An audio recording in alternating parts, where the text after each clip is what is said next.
할렐루야. 10월 5일 월요일 새벽 기도를 시작하도록 하겠습니다. 사도신경으로 우리의 신앙을 고백하시겠습니다. 나는 전능하신 아버지 하나님 천지의 창조주를 믿습니다.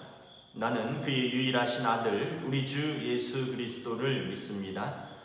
그는 성령으로 잉태되어 동정녀 마리아에게서 나시고 본디오 빌라도에게 고난을 받아 십자가에 못 박혀 죽으시고 장사된 지 사흘 만에 죽은 자 가운데서 다시 살아나셨으며 하늘에 오르시어 전능하신 아버지 하나님 우편에 앉아 계시다가 거기로부터 살아있는 자와 죽은 자를 심판하러 오십니다.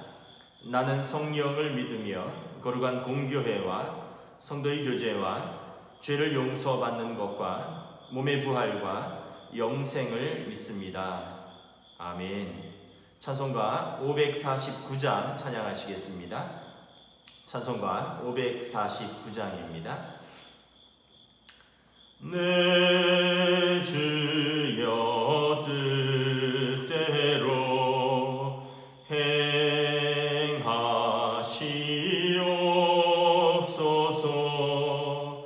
온 몸과 영혼을 다 주께 드리니 이 세상 고락가 주 인도하시고 날 주관하셔서 뜻대로 하소서.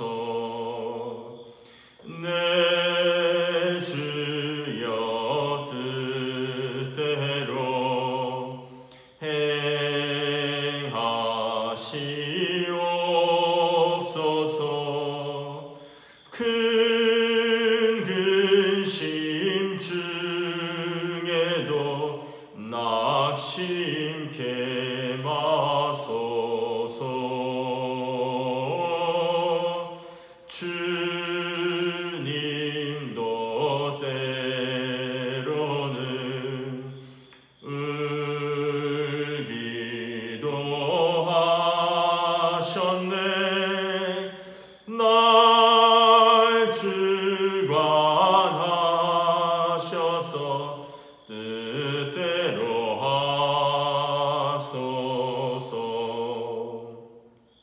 내 주여 뜻대로 행하시옵소서. 내 모든 일들을 다 주께 맡기고 저 천성 향하여 고요히 가리니 살든지 죽든지 뜻대로 하소서. 아멘.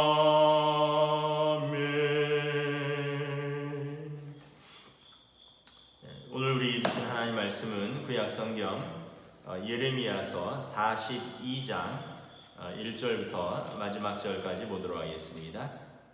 구약성경 예레미야서 42장 1절부터 마지막 절까지 보도록 하겠습니다. 구약성경 1120쪽입니다. 다 찾으신 줄 알고 저와 여러분들이 한 절씩 교도하겠습니다. 이에 모든 군대의 지휘관과 가레야의 아들 요하난과 호세의 아들 여사냐와 백성의 낮은 자로부터 높은 자까지 다 나아와 선지자 예레미야에게 이르되 당신은 우리의 탄원을 듣고 이 남아있는 모든 자를 위하여 당신의 하나님 여호와께 기도해 주소서. 당신이 보는 바와 같이 우리는 많은 사람 중에서 남은 적은 무리이니 당신의 하나님 여호와께서 우리가 마땅히 갈 길과 할 일을 보이시기를 원하나이다. 선지자 예레미야가 그들에게 이르되 내가 너희 말을 들었은즉 너희 말대로 너희 하나님 여호와께 기도하고 무릇 여호와께서 너희에게 응답하시는 것을 숨김이 없이 너희에게 말하리라. 그들이 예레미야에게 이르되 우리가 당신의 하나님 여호와께서 당신을 보내사 우리에게 이르시는 모든 말씀대로 행하리이다. 여호와께서는 우리 가운데 진실하고 성실한 증인이 되시옵소서. 우리가 당신을 우리 하나님 여호와께 보내면 그의 목소리가 우리에게 좋든지 좋지 않든지를 막론하고 순종하려 함이라. 우리가 우리 하나님 여호와의 목소리를 순종하면 우리에게 복이 있으리이다 하니라. 10일 후에 여호와의 말씀이 예레미야에게 임하니 그가 가레아의 아들 요하난과 그와 함께 있는 모든 군지휘관과 백성의 낮은 자로부터 높은 자까지 다 부르고 그들에게 이르되 너희가 나를 보내어 너희의 간구를 이스라엘의 하나님 여호와께 드리게 하지 아니하였느냐. 그가 이렇게 이르느니라.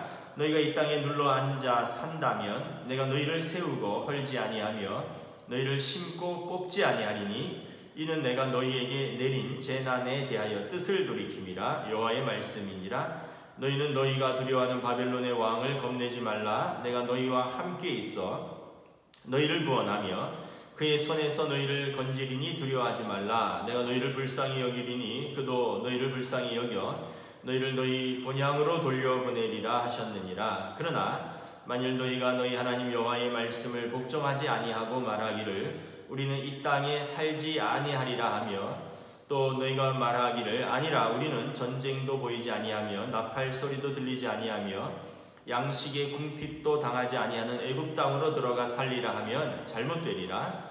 너희 유다의 남은 자여 이제 여호와의 말씀을 들으라. 만군의 여호와 이스라엘의 하나님께서 이와 같이 말씀하시되 너희가 만일 애굽에 들어가서 거기에 살기로 고집하면 너희가 두려워하는 칼이 애굽 땅으로 따라가서 너희에게 미칠 것이고 너희가 두려워하는 기근이 애굽에서 급히 따라가서 너희에게 임하리니 너희가 거기에서 죽을 것이라. 무릇 애굽으로 들어가서 거기에서 머물러 살기로 고집하는 모든 사람은 이와 같이 되리니 곧 칼과 기근과 전염병에 죽을 것인즉 내가 그들에게 내리는 재난을 벗어나서 남을 자 없으리라. 만군의 여호와 이스라엘의 하나님께서 이와 같이 말씀하시되 나의 노여움과 분을 예루살렘 주민에게 부은 것 같이 너희가 애굽에 이를 때에 나의 분을 너희에게 부으리니 너희가 가증함과 놀램과 저주와 치욕거리가 될 것이라. 너희가 다시는 이 땅을 보지 못하리라 하시도다. 유다의 남은 자들아 여호와께서 너희를 두고 하신 말씀에 너희는 애굽으로 가지 말라 하셨고 나도 오늘 너희에게 경고한 것을 너희는 분명히 알라. 너희가 나를 너희 하나님 여호와께 보내며 이르기를 우리를 위하여 우리 하나님 여호와께 기도하고 우리 하나님 여호와께서 말씀하신 대로 우리에게 전하라. 우리가 그대로 행하리라 하여 너희 마음을 속였느니라. 너희 하나님 여호와께서 나를 보내사 너희에게 명하신 말씀을 내가 오늘 너희에게 전하였어도 너희가 너희 하나님 여호와의 목소리를 도무지 순종하지 아니하였은즉 너희가 가서 머물려고 하는 곳에서 칼과 기근과 전염병에 죽을 줄 분명히 알지니라. 아멘. 할렐루야. 이제 추석 연휴가 끝나고 이제 새로운 또 한 주, 새로운 하루, 또 10월 새로운 한 달이 시작되었습니다. 하나님께서 새로운 날들에게 또 새로운 은혜로 함께하여 주실 줄 믿습니다. 오늘 예레미야 42장 말씀을 읽었습니다. 우리가 추석 연휴 기간에 예레미야서를 좀 읽지 않았는데 며칠 사이에 좀 진도가 나갔습니다. 그 사이에 39장부터 이렇게 제가 간단하게 좀 설명을 드리겠습니다. 유다가 망했습니다. 39장 1절 2절에 보면 유다의 시드기야 왕의 제9년 10째 달에 바벨론의 느부갓네살 왕과 그의 모든 군대가 와서 예루살렘을 에워싸고 치더니 시드기야의 제11년 넷째 달 9째 날에 성이 함락되니라. 예루살렘이 함락되매 시드기야 왕 이제 11년이 들어가는 그 해에 바벨론의 느부갓네살 왕이 군대를 이끌고 들어와서 유다를 3차 침공 끝에 유다를 멸망시켰습니다. 그리고 6절 7절에 보면 시드기야 왕이 도망가다가 잡혀왔습니다. 그리고 바벨론 왕이 리블라에서 시드기야의 눈 앞에서 그의 아들들을 죽였고 왕이 또 유다의 모든 귀족을 죽였으며 왕이 또 시드기야의 눈을 빼게 하고 바벨론으로 옮기려고 사슬로 결박하였더라. 예레미야의 예언대로 시드기야는 바벨론 왕의 그 군대 앞에서 그의 아들들이 눈앞에서 죽임을 당합니다. 그리고 본인도 눈을 뽑히고 그리고 사슬에 묶인 채 바벨론으로 끌려가는 비참한 신세에 이제 처하게 되는 것입니다. 그리고 이제 유다의 과도 정부를 세웁니다. 유다의 사령관 느부사라단이 14절 이렇게 보면 사반의 손자 아히감의 아들 그다랴에게 예레미야를 넘겼다, 이런 표현이 나오는데, 이 사반의 손자 아히감의 아들 그다랴를 유다의 총독으로 세웁니다. 그리고 나서 이제 유다의 남은 자들을 사령관 느부사라단이 이 유다의 총독 그다랴를 유다의 총독으로 세우고 이제 필수 군인들만 남겨두고 철수하게 되는 것이죠.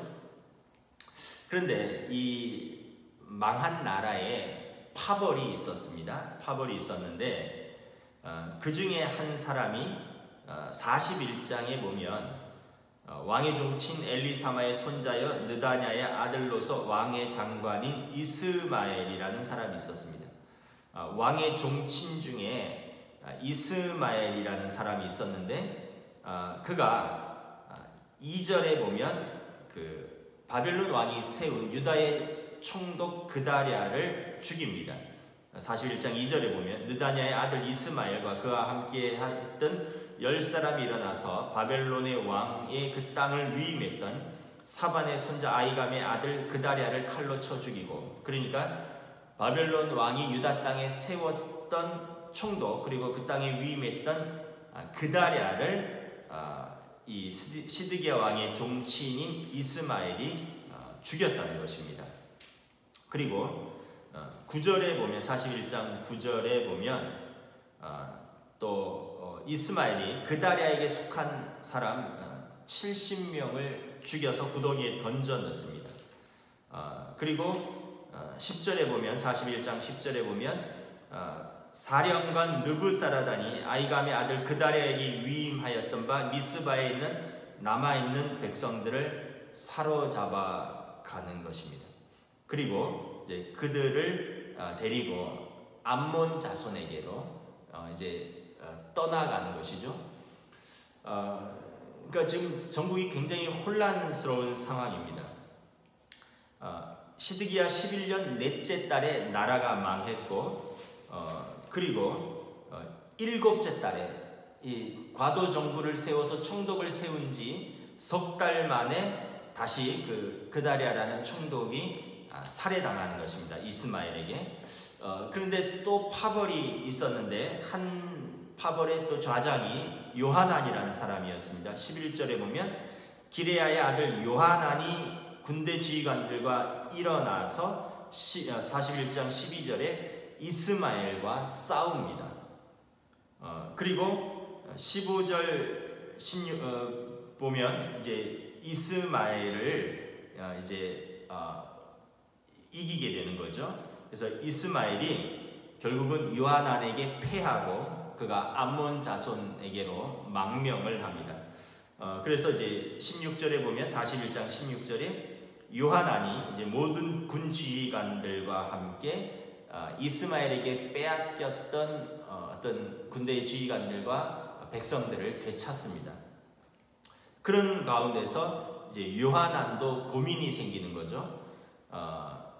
유다 땅에 남을 것인가 아니면 애굽으로 망명할 것인가 하는 것입니다. 왜냐하면 18절에 이스마엘이 바벨론 왕이 그 땅을 위임하였던 아히감의 아들 그다랴를 죽였기 때문에 이제 바벨론 왕과 그의 군대 장관 느부사라단이 이제 유다를 치러 올 것입니다. 비록 그 유다 총독 그다랴를 죽인 것은 자신이 아니라 이스마엘이었지만, 그리고 자신은 이스마엘을 이제 패배시켰지만 이것을 회복시킬 수는 없는 거죠. 유다의 총독, 바벨론의 왕이 위임한 유다 총독 그다랴를 죽인 책임을 이스마엘이 도망갔지만 자기에게 물을 것이 두려웠습니다. 그래서 41장 17절에 보면 사람들과 함께 애굽으로 망명하려고 합니다. 그러니까 지금 나라 상태는 대충 정리하면 이런 것입니다. 이제 시드기야 나라는 망했고, 시드기야 왕은 이제 두 눈이 뽑히고 포로로 잡혀갑니다. 그리고 바벨론의 왕이 그다랴를 유다의 총독으로 세웠는데 그 안에서 파벌이 일어나서 이스마엘과 요하난이라는 파벌이 있었는데, 이스마엘이 그다랴를 죽이고 그다랴의 사람들을 무려 70명을 죽여서 정권을 잡고 이제 암몬 자손들에게로 피해서 망명 정부를 세우려고 했습니다. 그런데 이것을 요하난이 일어나서 또 다시 진압하고 그리고 사람들을 찾아왔는데, 요하난도 바벨론의 왕이 세운 총독 그다랴를 이스마엘이 죽인 그 책임을 자기에게 물을 것을 두려워해서 자기도 군대를 거느리고 애굽으로 망명하려고 하는 것입니다. 그러니까 지금 나라는 무주공산인 거죠. 왕도 없고 총독도 없고 파벌 싸움이 일어나서 또 서로 죽이고 죽이면서 한쪽 파벌은 암몬 족속 요르단 쪽으로 망명을 하고 한쪽 파벌은 이겼는데 애굽으로 망명을 하려고 하는 것입니다. 그러면서 오늘 본문 42장이 시작되는 것입니다. 이제 요하난이 이제 선지자 예레미야를 부르는 것입니다. 그러면서 42장 2절에 선지자 예레미야에게 우리와 우리의 남아있는 자들을 위하여 당신의 하나님께 기도해 주소서. 3절에 당신의 하나님 여호와께서 우리가 마땅히 갈 길과 할 일을 보이시기를 원하노라. 지금 이 요하난은 애굽으로 군대를 이끌고 망명하여서 어떻게 보면 망명 정부를 세우려고 하는 것입니다. 그러면서 예레미야를 통하여 하나님의 승낙을 얻고 싶었습니다. 그런데 2절 3절에 보면 물론 이제 반드시 그런 표현에서 하나님을 섬기지 않는다는 것은 아니지만 당신의 하나님이라는 표현이 나옵니다. 예레미야에게 당신의 하나님께 기도하여서 당신의 하나님께서 우리가 마땅히 갈 길과 할 일을 보이시옵소서. 그러니까 우리 하나님이라는 표현이 아니라 당신의 하나님이라는 것입니다. 그래서 하나님의 그 허락을 받고 싶은 거죠. 애굽으로 망명 가서 그곳에서 정부를 세울 때 우리가 성공할 수 있을까? 하나님의 그 허락, 컨펌을 받고 싶은데, 그래서 예레미야 선지자를 통해서 당신의 하나님께 기도해 달라는 것입니다. 예레미야가 기도할 테니 너희가 순종하겠느냐라고 물으니까 6절에 보면 우리가 당신을 우리 하나님 여호와께 보내면 그의 목소리가 우리에게 좋든지 좋지 않든지를 막론하고 순종하려 함이라. 우리가 우리 하나님 여호와의 목소리를 순종하면 우리에게 복이 있으리라 하니라. 그랬더니 이제 요하난과 그의 군대 장관들이 하나님께서 당신이 기도한 우리에게 주신 말씀을 우리는 좋든지 좋지 않든지 간에 순종하겠습니다. 그것이 우리에게 복이 될 것입니다. 그래서 약속을 합니다. 예레미야가 하나님 앞에 기도합니다. 7절에 보면 10일 후에 하나님께서 예레미야에게 말씀을 주셔서 요하난에게 전하라고 합니다. 하나님께서 요하난에게 하는 말씀은 뭐냐 하면 애굽으로 도망가지 말고 그냥 유다 땅에서 살라는 것입니다. 하나님께서 바벨론 왕에게 긍휼을 베푸셔서 이스마엘이 총독 그다랴를 죽였지 너희가 죽인 것이 아니니까 너희에게 은혜를 베풀어서 너희를 생명을 보존하리라 라는 것입니다. 10절 11절에 보면 너희가 네 땅에 눌러앉아 산다면 내가 너희를 세우고 헐지 아니하며 너희를 심고 뽑지 아니하리라. 이는 내가 너희에게 내린 재난에 대해서 뜻을 돌이킴이라 여호와의 말씀이니라. 너희는 너희가 두려워하는 바벨론의 왕을 겁내지 말라. 내가 너희와 함께 있어 너희를 구원하며 그의 손에서 너희를 건지리니 두려워하지 말라. 내가 너희를 불쌍히 여기리니 그도 너희를 불쌍히 여겨 너희를 너희 본향으로 돌려보내리라 하셨느니라. 하나님께서 요하난에게 전한 하나님의 뜻은 무엇이냐 하면 그냥 유다 땅에 눌러앉고 살면 너희를 세우고 헐지 않고 너희를 심고 뽑지 아니할 것이다.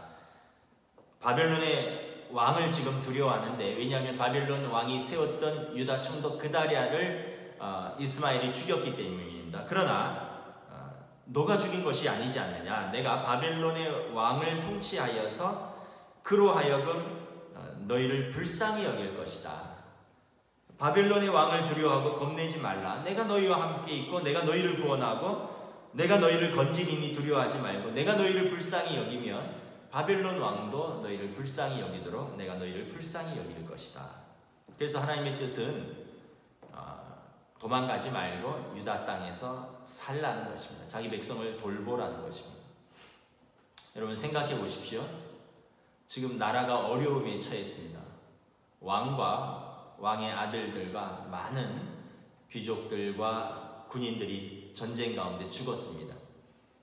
그리고 이제 그다랴를 유다의 총독으로 세웠는데 그 안에서 이제 군대 장관들과 귀족들 사이에 파벌이 나뉘어서 유다 총독을 그다랴를 죽였고 또 자기들끼리 전쟁이 일어나서 진압하고, 그러면서 한쪽 사람들은 이제 요르단으로 망명하고 한쪽 사람들은 이집트로 망명하려는 것입니다. 여러분 나라가 어려울 때 그 안에서 또 파벌이 일어나서 싸우다가 다 떠나는 것입니다. 하나님께서 그것을 원치 않으셨습니다. 책임 있는 지도자가 되라는 것입니다. 고난을 받더라도 그 땅에서 자기 백성과 살라는 것입니다. 그러면 하나님께서 그들을 돌보시겠다는 것입니다. 하나님께서 그들을 긍휼히 여기시겠다는 것입니다. 여러분 가정이 어려울 때 예를 들면 여러분 남편과 아내가 또는 장성한 자녀들이 같이 고난을 받으면서 이 역경을 이겨나가는 것이 여러분 정상적인 가정이요 또 뜻이 하나인 가정이지 않겠습니까?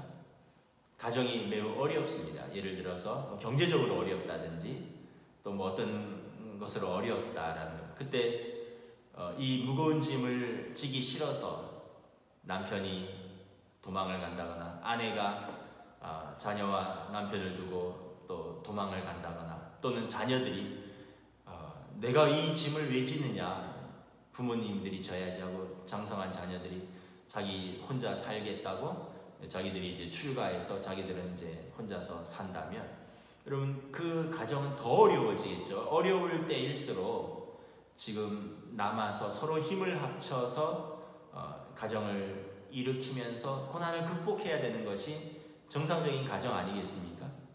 나라도 마찬가지인 것입니다.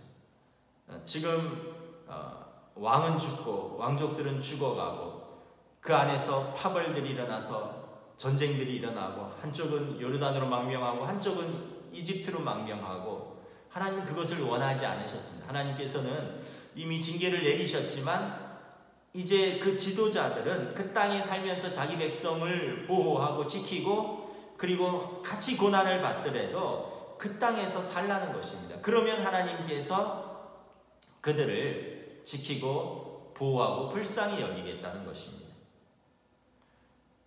어려울 때 다 도망가 버리면 결과적으로 나는 무사할까요? 여러분 지금 한 파벌은 요르단으로 망명했고 지금 요하나는 바벨론을 두려워해서 이집트로 망명을 하려고 합니다. 이집트에 가려고 하는 이유가 뭐냐 하면 거기에는 그 사람들이 생각할 때 이집트에는 항상 이 나일강의 풍요로움을 자랑하고 또 강대국에 이렇게 빌붙어서 자기들이 그냥 삶을 안락하게 누리려고 하는 것입니다. 그러니까 유다 백성이 보기에 애굽은 또 다른 강대국이니까 전쟁이 없을 것이고 그것은 비옥한 그 삼각주 나일강의 풍요로운 양식과 물이 풍부한 곳이기 때문에 그곳으로 피하면 우리는 목숨도 보존하고 또 우리는 굶지도 않고 줄이지도 않을 것이다. 이것인 거죠. 이것이 이집트로 피하려고 하는 이유인 것입니다. 자기 생명을 보존하고 우리는 좀 안전하게 먹고 살겠다라는 것입니다. 그런데 여러분 생각해 보십시오. 자기 백성은 그 땅에서 왕도 잃고 왕자들도 잃었습니다. 지도자들이 서로 파벌이 나서 서로 죽이고 죽이면서 다 떠났습니다. 그 유다 땅에는 누가 남겠습니까? 힘없는 백성, 병약한 이들, 노약자들, 나라를 일으켜 세울 사람들이 없는 것입니다. 하나님께서는 그것을 원치 않으셨습니다. 너희가 그 땅에 남아서 함께 고생하면서 나라를 일으키라는 것입니다. 아까 말씀드렸듯이 가정도 그렇고요, 교회도 그렇고 나라도 그렇습니다. 어려울 때 함께 고난을 받으면서 힘써서 일으키는 것이, 그것이 여러분 가정이고 그것이 교회의 동역자이고 그것이 나라의 애국자 아니겠습니까? 힘들면 다 떠나버린다면 여러분 가정이 유지될 수 있겠습니까? 교회가 유지될 수 있겠습니까? 나라가 유지될 수 있겠습니까? 예레미야가 이 뜻을 요하나에게 전한 것입니다. 13절에 그러나 만일 너희가 너희 하나님 여호와의 말씀을 복종하지 않고 말하기를 우리는 이 땅에서 살지 아니하리라. 14절에 너희가 말하기를 우리는 전쟁도 보이지 아니하며 나팔 소리도 들리지 아니며 양식의 궁핍도 당하지 않는 애굽 땅으로 들어가 살리라면 잘못되리라. 자기 백성을 버리고 자기 나라를 버리고 자기들은 전쟁이 없고 양식의 궁핍도 없는 애굽 땅에 들어가서 우리만 살겠다면 너희가 잘못될 것이다. 16절에 애굽 땅에 전쟁이 없다 하겠지만 칼이 애굽 땅까지 가서 너희를 미칠 것이고 너희가 그곳에서 양식의 궁핍을 당하지 않으리라 하겠지만 너희가 그곳에서 기근으로 죽으리라. 분명히 말씀을 한 것입니다. 20절에 우리를 위하여 우리 하나님 여호와께 기도하여 달라라고 너희가 이야기를 했고 하나님 여호와께서 말씀하신 대로 우리에게 전하라. 우리가 그대로 순종하리라. 너희가 말하지 않느냐. 만약 너희가 그것을 지키지 않는다면 너희 마음을 속이는 것이고 그리고 너희가 하나님의 말씀을 듣고 순종하지 아니한다면 너희는 그 땅에서 애굽 땅으로 피한 그곳에서 칼과 기근과 전염병에 죽을 줄 분명히 알라라고 말씀을 하는 것입니다. 그럼 말씀을 정리하겠습니다. 절체절명의 어려운 순간에 자기의 생각이 있습니다. 생명을 보존하기 위해서 애굽으로 피신하는 것입니다. 그곳에 칼도 없고 전쟁도 없고 먹을 것이 풍부한 것, 이것이 자기들의 뜻이었고 그 뜻에 하나님의 동의를 얻기 위해서 예레미야에게 기도해 달라고 한 것입니다. 그러나 하나님의 뜻은 정반대였습니다. 남아서 함께 자기 백성과 고난을 받으며 자기 땅을 일으키라는 것입니다. 여러분 기도는 내가 뜻을 정해놓고 하나님 내가 기도할 테니까 내 뜻에 동의해 주십시오 하는 것이 올바른 기도가 아니라 기도는 내가 뜻을 정하였지만 기도에서 하나님의 뜻이 나에게 전달될 때 내 뜻을 돌이키는 것이 이것이 진짜 올바른 기도인 것입니다. 그리고 여러분 진짜 나라를 사랑하는 사람은 나라가 어려울 때 도망가지 않는 것입니다. 여러분 진짜 가정을 사랑하는 사람은 가정이 어려울 때 고난을 함께 겪는 것이지 도망가는 사람이 아닙니다. 여러분 교회가 어려울 때 함께 남아서 고난받으면서 섬기는 사람이 합당한 성도이지 어려울 때 도망가는 것이 여러분 또 공동체의 섬김의 자세가 아니라는 것을 우리가 알 수 있는 것입니다. 말씀을 마치겠습니다. 내 뜻을 하나님 앞에 주장할 것인가, 내 뜻이 있지만 하나님의 뜻을 따를 것인가, 무엇이 여러분 온전한 순종이고 무엇이 하나님의 말씀과 하나님이 앞에 기도하는 사람의 올바른 자세인가, 그리고 무엇이 어려울 때 합당하게 서 있는 사람의 삶의 자세와 태도인가, 저와 여러분들이 다시 한번 깨닫고 저희가 섬기는 가정과 또 교회와 이 나라 이 민족 가운데 우리가 그러한 하나님의 사람으로 설 수 있기를 주님의 이름으로 축복합니다. 기도하겠습니다. 하나님의 은혜를 감사합니다. 오늘 말씀을 통해서 정말 어려울 때 그 공동체를 위한 사람들은 어떤 결정을 하는가? 칼이 없고 배고픔이 없는 곳으로 떠나는 것이, 그래서 나의 생명을 보존하는 것이, 그것이 합당한 지도자와 합당한 공동체의 구성원으로서 합당한 자세인가? 아니면 어려움이 있지만 고난이 예상되지만 그 땅에 남아서 자기 백성과 함께 고난을 받으며 그 땅을 다시 회복시키는 것이, 이것이 지도자여 또 합당한 구성원의 역할인가 돌아봅니다. 또한 기도하는 사람으로서 내 뜻이 있지만 하나님 앞에 기도할 때 하나님의 뜻이 다르다면 내 뜻을 접고 순종할 수 있는 것이 올바른 기도라는 것을 우리가 다시 한번 깨닫습니다. 우리가 다시 한번 이 어려운 시대에 우리 가정에서 함께 동역하는 가족들과 우리가 함께 고난을 짊어지고 또 우리 교회에서 우리가 함께 섬기고 예배하는 우리 성도들과 함께 이 고난의 시기에 함께 주님의 몸된 교회를 함께 사랑하고 섬기고 예배하고, 또 우리가 이 땅에 속한 백성으로서 우리가 또 이 땅을 사랑하고 섬기고 또 하나님 앞에서 하나님의 뜻 가운데 우리가 순종할 수 있도록 주여 오늘도 또 이 어려운 시기에 저희들을 인도하여 주시옵소서. 감사를 드리오며 우리 주 예수 그리스도 이름으로 기도드리옵나이다. 아멘. 하늘에 계신 우리 아버지의 이름을 거룩하게 하시며 아버지의 나라가 오게 하시며 아버지의 뜻이 하늘에서와 같이 땅에서도 이루어지게 하소서. 오늘 우리에게 일용할 양식을 주시고 우리가 우리에게 잘못한 사람을 용서하여 준 것 같이 우리 죄를 용서하여 주시고 우리를 시험에 빠지지 않게 하시고 악에서 구하소서. 나라와 권능과 영광이 영원히 아버지의 것입니다. 아멘.